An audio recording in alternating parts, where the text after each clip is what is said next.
愛胸に抱いて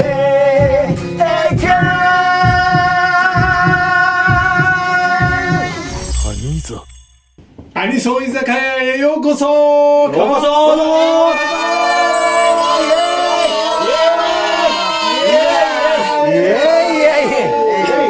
うるさいな今日もいきなり。はい。はい、熊本店長。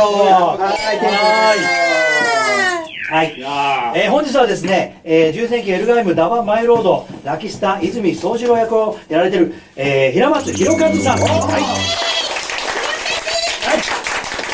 そして、セイントセイヤ春麗ハイスクール姫組若トランを、やられている柴田由美子さんです。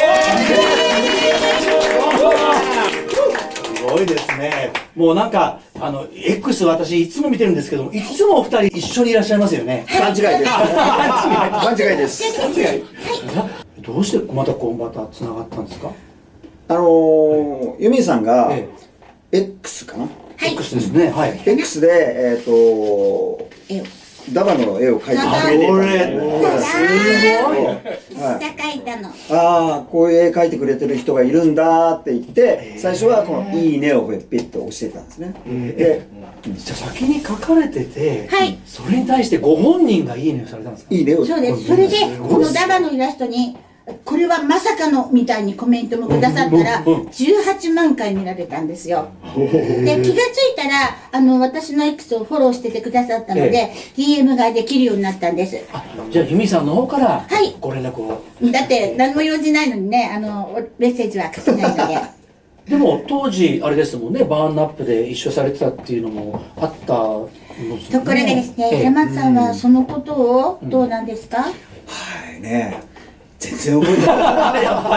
やっぱりそんな感じ。全然覚えてない。でもたった一つだけ覚えてることがあるんです。はい、何覚えてるの？バーンアップではちょっとエッチなシーンがあったなっていうのを覚えてました。なるほど。エッチなシーンだけは覚えてるんですよ。大事ですね、そこ。はい。まあ35年ぶりに再開されて、今はもうなんかイベントもすごいたくさん一緒にやられてますもんね。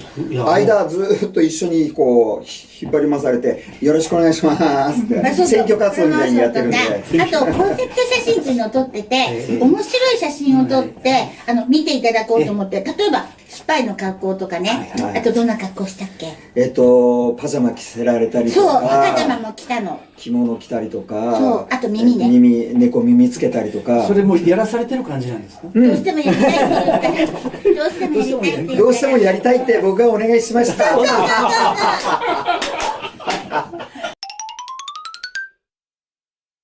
いやもう今日はですからそのバーンアップ、ね、海外で人気があったご存知ですか？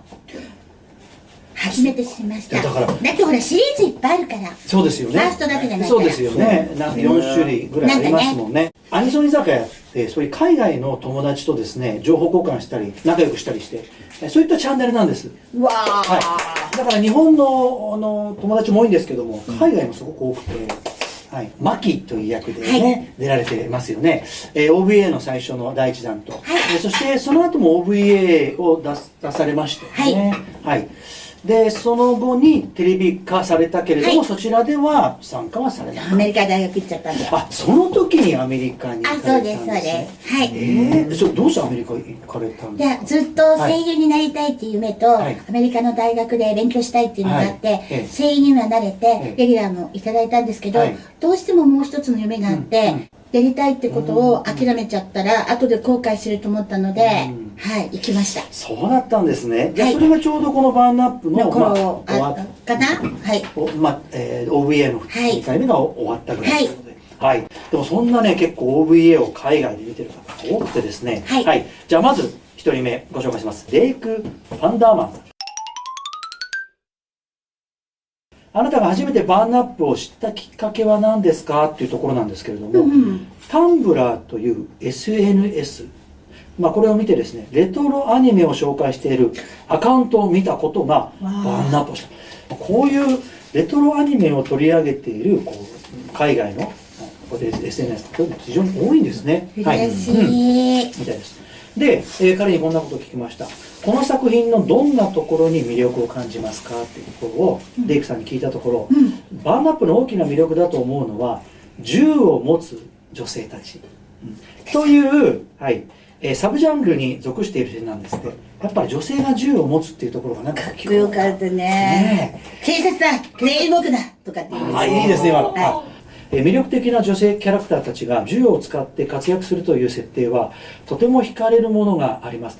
特に私のようなアメリカ人にはもっと魅力的なっていうところなんです、ね。アメリカ行ったらモテるかな。持ってる。行こうかな、もう一回。日本でもモテるんじゃないモテないです。アメリカに行きます。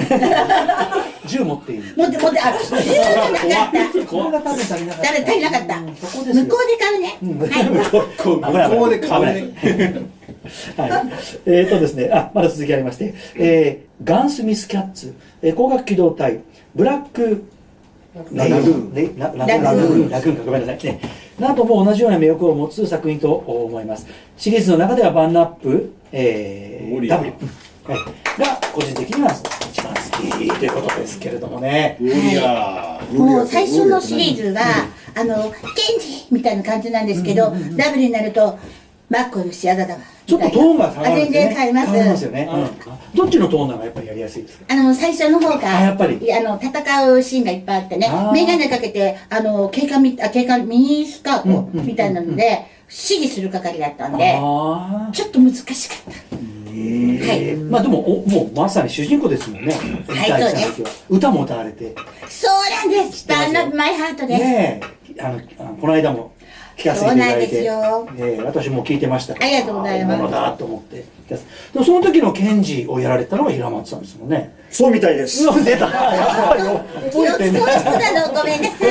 何にも覚えてないの。レトロなアニメのことはね、よく覚えてないんですよ。でもちょっとだけシーンやってくれたんですよね。覚えてる？なんだっけ、マッキー、ちょっとやってみようよ。大丈夫か、マキ。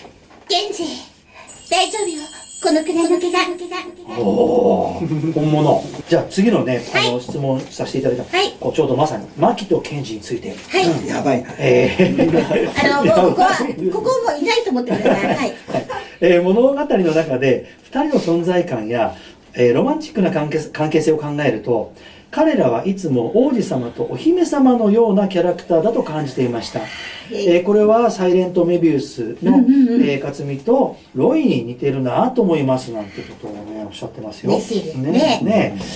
そしてバーンアップの英語吹き替え版でマキを演じている、ティファニー・グラントさんという声優さんなんですかね、の演技は元気でちょっとツンとした可愛らしさがあり、エヴァンゲリオンのアスカを思い出す。エヴァンゲリオンの向こうの翻訳版というのもこのティファニーさんってやられてたみたいそうですか。はい。そして、バーンアップ W では、もう少し落ち着いたトーンになって、やっぱりちょっと上司になる。なられているというところで。一方、検事役の、ミルトン・ローレンスさん、向こうでの声優さんですよね。とても優しく安心感のある声です。他の男性の吹き替えに多い、強くて荒々しいタイプの声とは少し違う印象の方だったそうです。で、私は残念ながら、バーンアップの英語吹き替え版でしか見たことがないんですって。そうなんですか。だから、お二人の声を多分聞かれるのはもしかしたら今日初めて。It's the first time. I'm lucky. 素晴らしい。そして将来、新しいバーンアップ。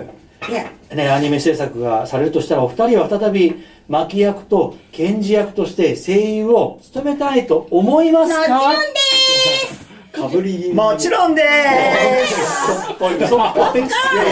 いや、今度はもっといいやつが、いいね、検事になると思いますよ。そう。でも覚えてないですよね。だからこそ、いい検事になると思います。ジェフはもうずっとアニソン居酒屋たくさんね情報交換もさせていただいてたくさん出演もしていただいて、スーパーディメンショナルアニメクラブという、それのも提督です。提督か、やっておりますので、私がバーンアップをしたのはほんの数年前のことです。マイアニメリストネットドットネストっていうのかな、世界最大級の日本アニメ漫画英語圏データベース&コミュニティサイトでアニメ作品を検索しているときに偶然見つけたらしいです。こういうのを検索するんですね。過去の日本のアニメとかをですね。で、作画のスタイルやキャラクターデザインがとても気に入っています。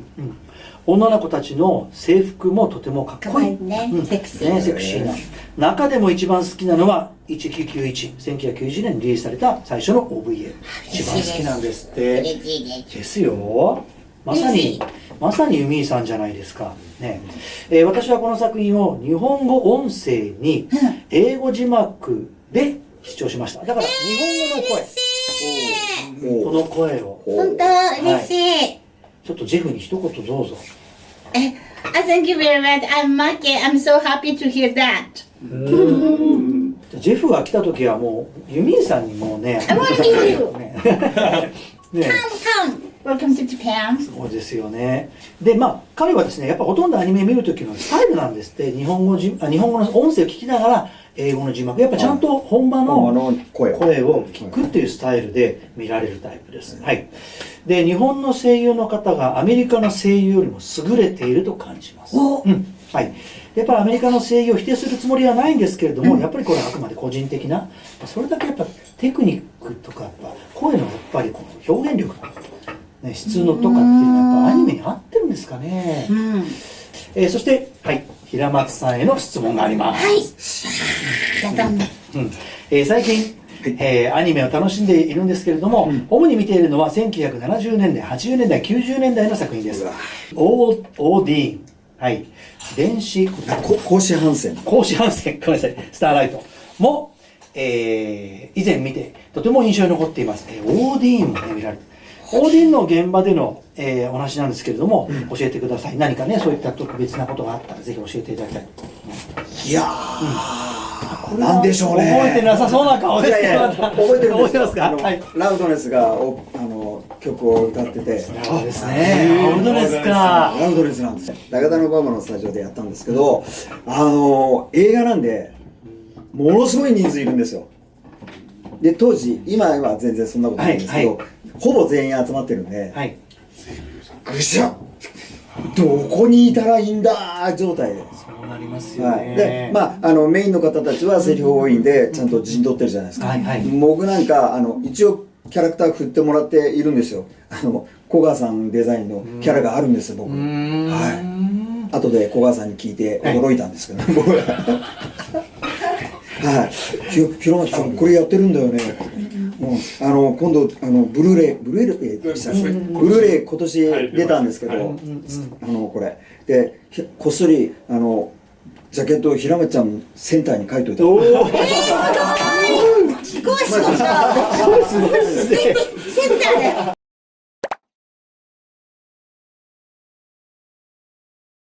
うちで台本見返したら、3こととか4ことぐらいしか喋ってない。センターだね、センター。すごいですね。それは嬉しいですね。すごい。楽しいな。嬉しかったです。実はユミさんにもご質問があります。はい。こちらも昔のアニメについての質問です。ザ・ヒューマノイドは1986年に制作された、とても魅力的な OVA 作品です。柴田さんは、ワトソン博士の娘であり、柴田秀勝さんの娘です。柴田由美子が。はい。そうですね。エリックの恋人でもあるシェリー役を演じていらっしゃいます。そうだね、エリックやおかしかったですよ。その声は。いやもう声優さんすごいですよね、あの作品ね。そうなんですね。もうすごい。はい。この作品はアニメ声優として初期のお仕事の一つだったのでしょうか。当時はまだ20代前半でいらっしゃったとお伺いします。その頃の経験や思い出についてぜひお聞かせいただけたら嬉しいです。よろしくお願いします。そんなにもうデビュー18歳で早かったので、これ22とか3なのかな。そうですね。で、オーディションで受かったんですけど、その時に監督に聞いたんです。なんで私に受かったんですかって聞いたら、そのシェリーの顔が、これ、これなんですけど、シェリー、わかんないね、これ。これが、私の輪郭にそっくりで、来た時にシェリーだと思ったって言われて、受かったんですって。お相手役が、八尾和樹さんだったんですよ。それで、シェリー、結婚しようって言われるんですよ。で私、もう、本当にとか。入りすぎちゃって。エリック、今なんて言ったのって言って、結婚しようシェリーってこう抱きしめるシーンがあって、何回もやってほしいからわざと書いたんですよ。それわかります。結婚しよう。マジで何回も言って、島さんもういい加減にするなって言われて、分かってたみたいで、エレックが、ヤオさんが結婚しようって言ったの、私。言ったのよ。よかったですね。はなんか頭弱い子ね。それで、なんか、ヤオさんがはい、バーンナップがきっかけで、こうやってお目にかかるようになって、今、お仕事をご一緒させていただいてます。それで、なんかこの、チーム名、コンビ名を作りたいと思って、バーンナップから取って、私、B アップっていう名前にしたんです。で本当に、このパンフレットの下にも載ってると思うんですけど、ほら、B アップ。これですね。はい。なんですよ。今回も01というタイトルをつけて、やったのは、これからも02、03、04というふうにやっていきたいと思いまして、平松さんをはじめご紹介いただく方々と、たくさんやっていきたいと思ってます。一番キンキンなところでは、なんと、5月17日、さっきお話しした、柴田秀和さんが出演決定しました柴田さん今年、クリスマスで90歳になります。で、半年ぐらいかけて、交渉させていただいて、で、平松さんもご一緒に行っていただいて、お話ししてもらって、そしてもう一方、もうびっくりですよ。小川先生が出るんですけど、それがね、絵じゃないんです。お芝居するんです。いよいよ。はい。先生ね。演出家の人と脚本家の方に、この作品を私にやらせてくださいって頼んだんです。主演をやっていただきたい方がいますって言って、平松弘和さんって言ったんです。ずーっと35年間、いつかお芝居をしたいと思ってて、ずーっと思ってたんです、本当に。で、なんか言葉にした方が本当に現実性があるって言われたので、それで、このイラスト、ここから繋がって、5月17日の朗読劇、こちら、平松弘和さん主演、そしてそのお相手を私で、で、舞台から少しね、遠ざかったりもされていて、会社の運営とかもあって、でももうそれでダメだと思ってたんですけど、それでもお願いして、今回、ご出演いただくことになりました。朗読劇がメインなんですけど、少しアフタートークがありまして、そこではですね、私がどうしても出ていただきたかった笠原慎二さん、仮面ライダーなんだっけ、いや、全然違います。わかりやすいのは、タイムレンジャーのタイムファイヤーです。いやー、5月でそう楽しみですね。もうもちろん来てください。本当毎回楽しみに。ありがとうございます。よろしくお願いします。よろしくお願いします。こちらこそ。はい。というところで、はい。本日は平松弘和さん、そして柴田由美子さんにお越しいただきました。どうもありがとうございました。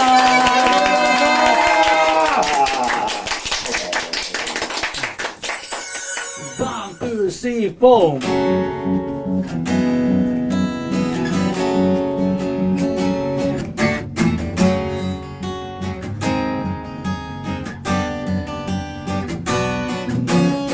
誰か背中抱いててくれ、一人きりじゃ悲しすぎるから人が見てる夢のようさ、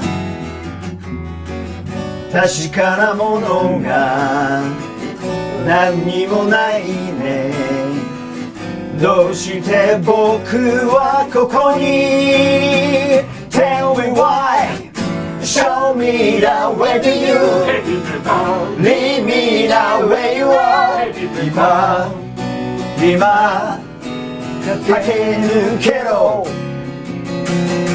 Show me the way to you Lead me the way you are 今愛胸に抱いて笑顔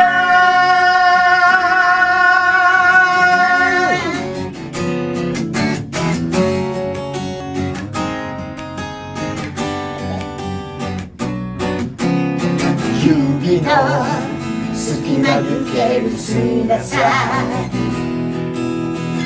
夢は人の心の色だね見えない手で空を指すよ